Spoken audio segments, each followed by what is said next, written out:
Okay, well, thanks everybody for being here.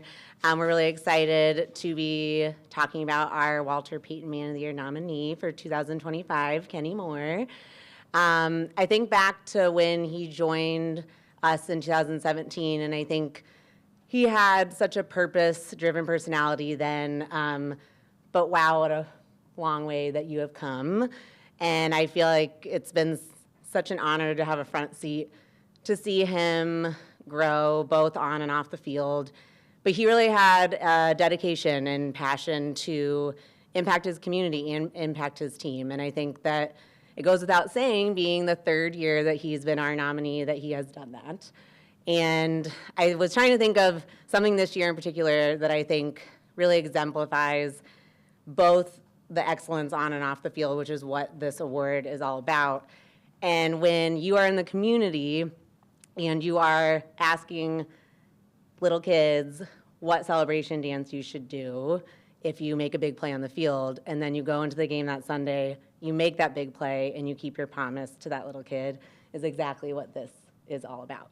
So I will let him say a few words, but we are so, so proud of you, and you know that. And it's an honor to have you wear the horseshoe and represent us in this way. So congrats, Kenny.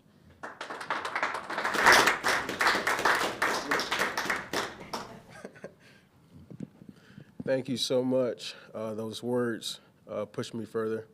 I got a huge commitment to the community that'll never waver, but it's an honor to represent this organization as well as the city in this space. All right, open it up. Kenny, we were there last year when you announced your partnership with Cardinal Ritter, and then you mentioned this year that part of that partnership is teaching there. What are you teaching, and how did that kind of come about? Yeah, I go over some life skills with an 8th grade class every Tuesday. I'm there for about 2 hours, and the class is about 45 minutes to an hour before they get out of school. But they kind of scheduled their Tuesdays in a way of letting me have this 4th block with these 8th graders, and we'll be able to track these 8th graders all throughout high school. This being your 3rd time, it's obviously not a mistake. Where did this life of service, where did that start? It started in the home. My grandmother and my mother, they were always givers. You know, my home life kind of started with, being a refuge for family members or people that we've met in the community.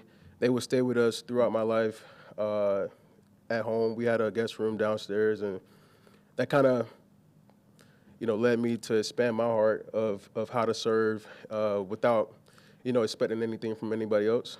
From there, they had us in church every Sunday, and, having 7 kids, you kind of make up a big portion of some of the things that they're asked to do. So we were a part of a young people's division at the St. Paul Methodist that I went to back in Valdosta, Georgia. And that led to expanding and having reminders throughout the church and things that we were able to do over the course of a year of ushering, choir.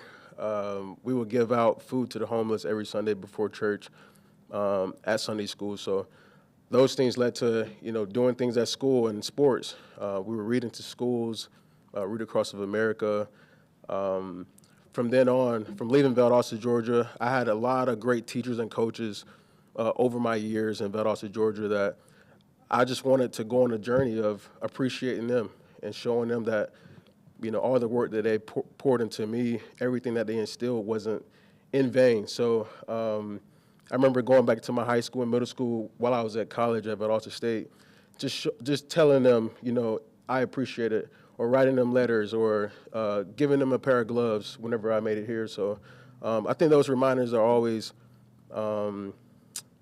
great for the teacher, for the educators and coaches, just letting them know that one of their students or one of their players didn't take that in vain. Why is it important for you? You could give the money, you've done that, but to show up and be sort of this tangible figure that kids can kind of look at and see, oh, that's the guy I saw on Sunday, but also it's the guy who come into my class. Yeah, so we started the Rise and Shine initiative last year. I didn't think that was enough personally, having this program and experiences, or it was really just a push to the kids that were missing school or the kids that were, not doing so great in school. We set them up with like career opportunities outside of Cardinal Ritter, letting them see life outside of school or outside of the television.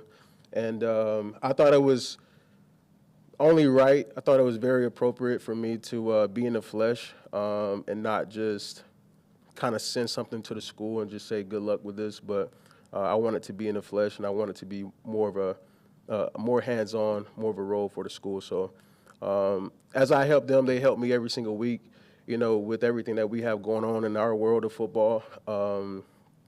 It's cool. It keeps my morale high, and they push me as well. Like on the field, I think about them. I think about the celebrations and everything. I want to have some fun. We always talk about it every Tuesday coming back into school. So, like I said, it's kind of a partnership with them. Having that relationship and interactions with them. They help me as I help them.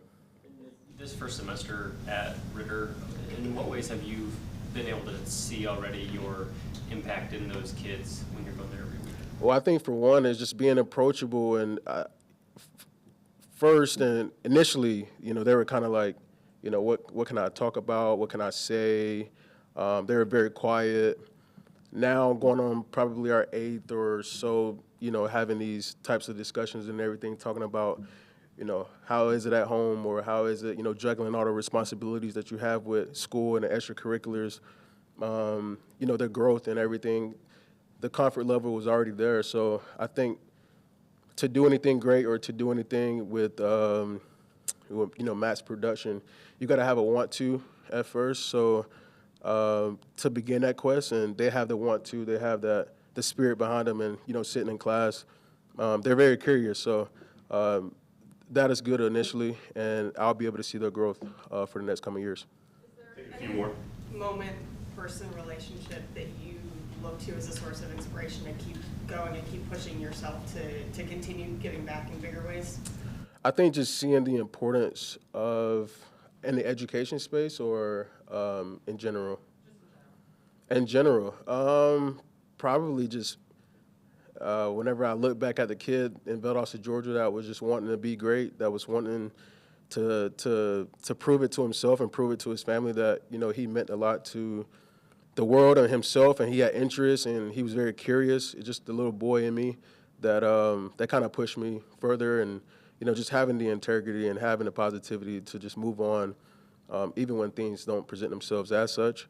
Probably just family. I would say family. They mean a lot to me, and I just want to be there for them, and I want to show them that, the only boy of 7 kids, and he can amount to something, So that was something that was I was very insecure about growing up, and the things that I'm able to do now, the people that I've been able to brush shoulders with over the last several years have been a key piece for me. And it takes a village. It takes a village, and I've had a lot of great people around me, fortunately. So I think we all help each other. How important it is to have tougher conversations with kids about big emotions, big feelings, big topics, and a lot of that I would imagine it ties back into what the Colts do here with kicking this thing. Yeah, I think, I think, initially it's kind of a little uncomfortable, but I think the more you talk about it, you realize that we're all going through the same thing, and that gives you comfort, as a person that's kind of like leading these things with 2 of the teachers, Mrs. Kelly and Miss Anna. You give them a certain piece about it, to be vulnerable, to want to express.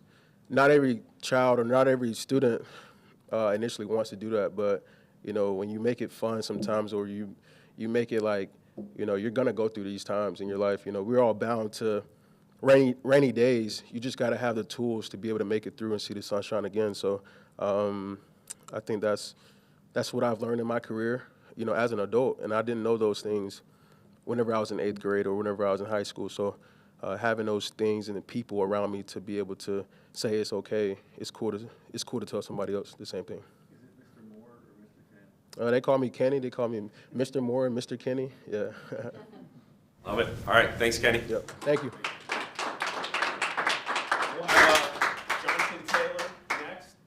attendance and locker room is over.